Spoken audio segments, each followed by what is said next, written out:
Hi, let's be friends. SicEm365 Radio at 5:30. John McClain, the Hall of Fame writer from the Houston Chronicle, will join us as well. Now joined by Kristi Scales, as good as it gets when it comes to sideline reporting. Brad Sham, Babe Laufenberg, Kristi Scales. Kristi on SicEm365 Radio. So there looks like there might be this so-called fire sale, Kristi, the latest news, Everson Griffin to Detroit. Your thoughts about, is this what they're going to maybe do the next few days? Possibly. Of course, the trade deadline next week, but Griffin actually played one of his better games this past week, statistically, but also just production-wise, even though it was not an overall good effort by the defense. So, and he's actually one of the few guys that there in the bench area or on the field show some life. I think that's one reason why fans are kind of, are down a lot on the team. It's not just the record and the terrible numbers that the defense is allowing and things like that. It's just like, where's all the fight, And Griffin is one of the guys that kind of gets the guys hyped up and maybe getting in the other guy's face a little bit. So I know that you'd get a little bit of relief monetarily, not a lot. A guy like Don Terry Poe is a free agent who was brought in and has not come close to meeting expectations, and there'd be some dead money, but you'd also save some salary if you're able to trade him and not just release him and have to eat the whole rest of the base salary for this year. So, yeah, it's just sad that 7 weeks into the season, it looks like the Cowboys are going to be sellers as much as they are buyers. Kristi, a couple weeks ago, I was listening to the broadcast, and you mentioned that on the sideline, the Cowboys didn't really know their rotations, and there was some confusion. I believe that was the first week that Mike Nolan had gone down to the field. Have they started to get that under control at all? Because defensively, they are completely listless. Yeah, and, even some of the penalties with the special teams, they didn't have an issue this past week in terms of penalties where, it's not just getting 11 guys, it's that they've only got 10 on the field, sometimes on special teams. And what's happening on defense, it's interesting how much this new staff utilizes the full 50, of course, it's not 53 on game day because you have inactives, but you can actually this year with some of the loosening of roster rules with COVID, you can have up to 48 players active on game day. And if you're active, you're going to get some reps. And so when guys who have been on the practice squad until the day before and get called up, or guys who've just been, at the Star for a week or two are getting significant amount of snaps, that's something that we're not used to here. The previous regimes, not just Jason Garrett, but back to Bill Parcells and even beyond that, they would kind of rely more on veterans, and you wouldn't see much of the young guys until later in the season. And even at that, it was usually by necessity because of injury. But Mike Nolan, what was happening 2 weeks ago was they were using a package called a penny. We know that a nickel defense is when you have 5 defensive backs, right? And a dime is when you remove a couple of your linebackers and you have 6 defensive backs. Well, the Cowboys, I'd never seen the Cowboys use this at all, but they were using a penny defense where they take out Leighton Vander Esch at linebacker and one of the defensive tackles, and they were going with 7 defensive backs. They didn't use that in Washington. They were using it to match up against Kyler Murray and the Cardinals passing attack. But man, they are using a lot of people, and because there have been so many injuries, including during the course of the game, sometimes it does feel like there's a fire drill on the sideline. But it's really, in terms of penalties and embarrassing where you only have 10 guys on the field, it's happening more on special teams. Kristi, how blindsided do you think Jerry and company are by this season? Now, granted, you can't account for, your top 2 quarterbacks to go down and for all of the different things that take place that they have. But, Jerry has been the talk of today after snipping a little bit on his radio show earlier and obviously frustrated, which is to be expected. But, I guess nobody could see this coming, but where do you think the frustration level is at right now, knowing a lot of this is out of their hands?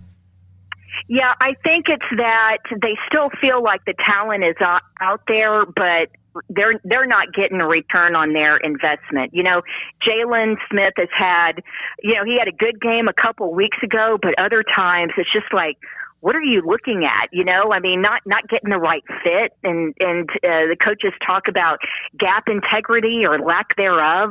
Guys, they say not using their eyes, right?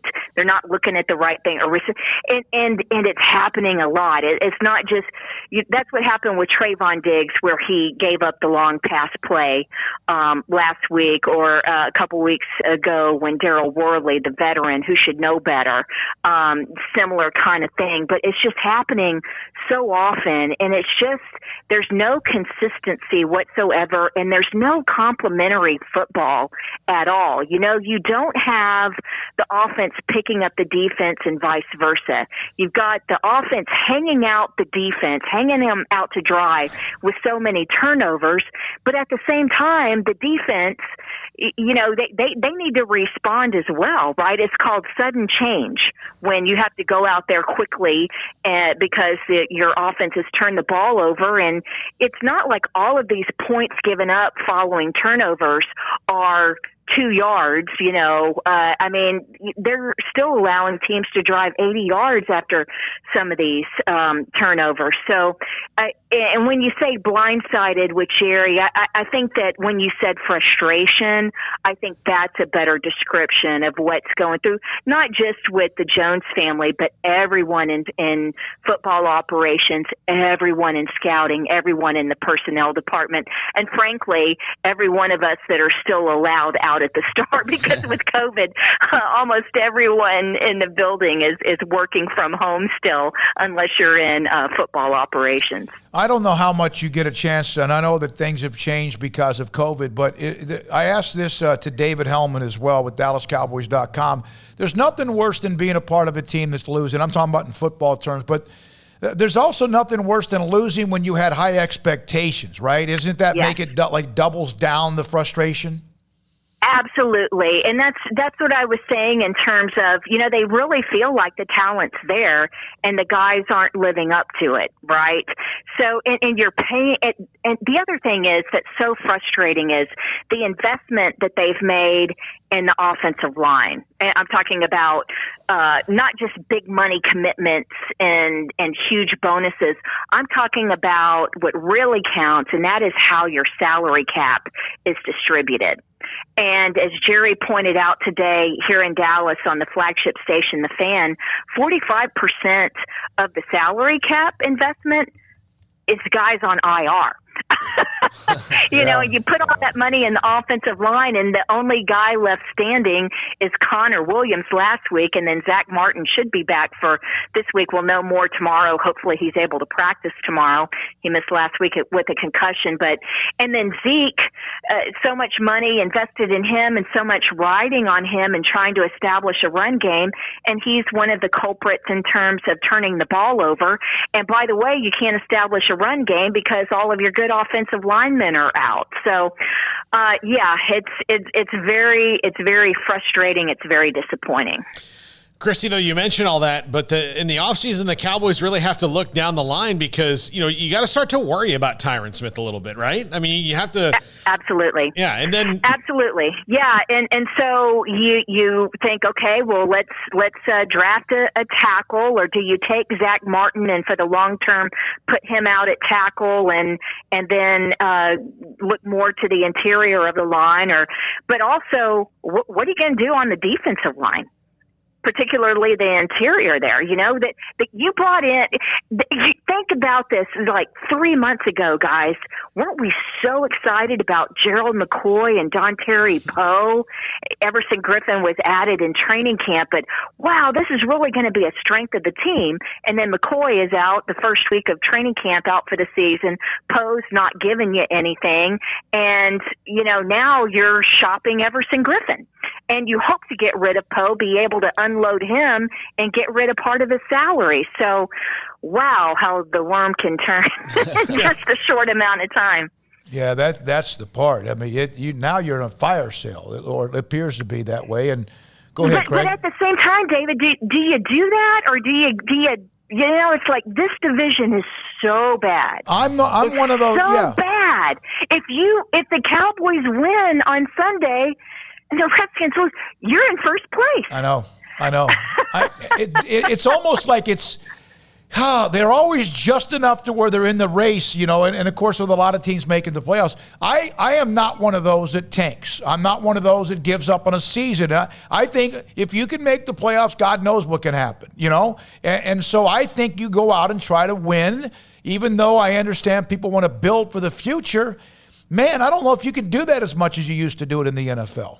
Yeah, and thank you for saying that, because, especially here in Dallas, so much of that, in the station I work for, most of the guys, they want to tank.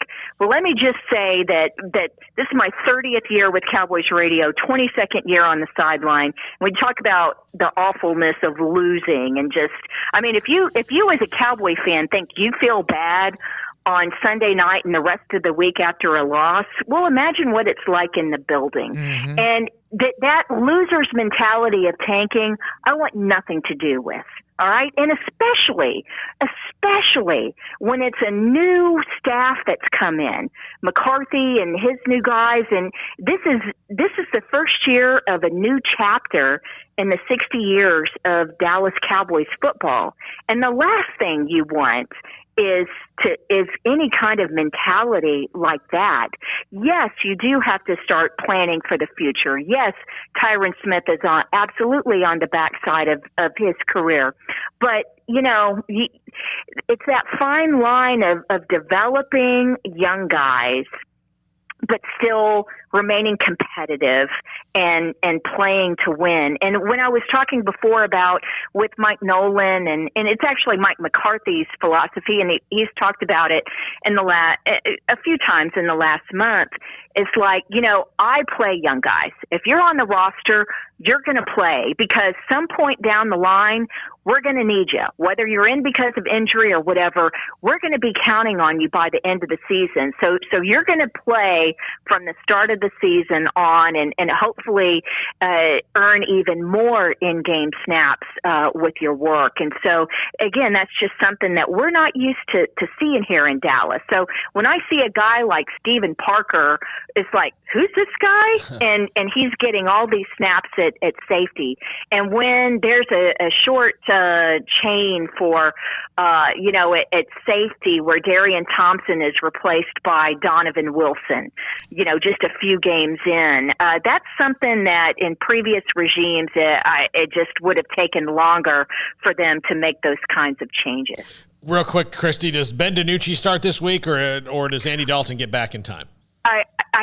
I don't know. We'll know more with practice tomorrow, but if I were betting, it'd probably be DiNucci. I met him and saw him play in the FCS championship game, which is in Frisco every year. James Madison played North Dakota State. I got to work that game for Westwood One on the sideline, and I like DiNucci, but man, he was the whole offense was overmatched on Sunday, and he just really didn't have a chance with that porous Cowboy offensive line trying to stop the strength of that Washington front seven. They have such a good defensive line. Kristi, you're the best. Thank you so much. We appreciate your time. Craig, anything else? Paul, thank you.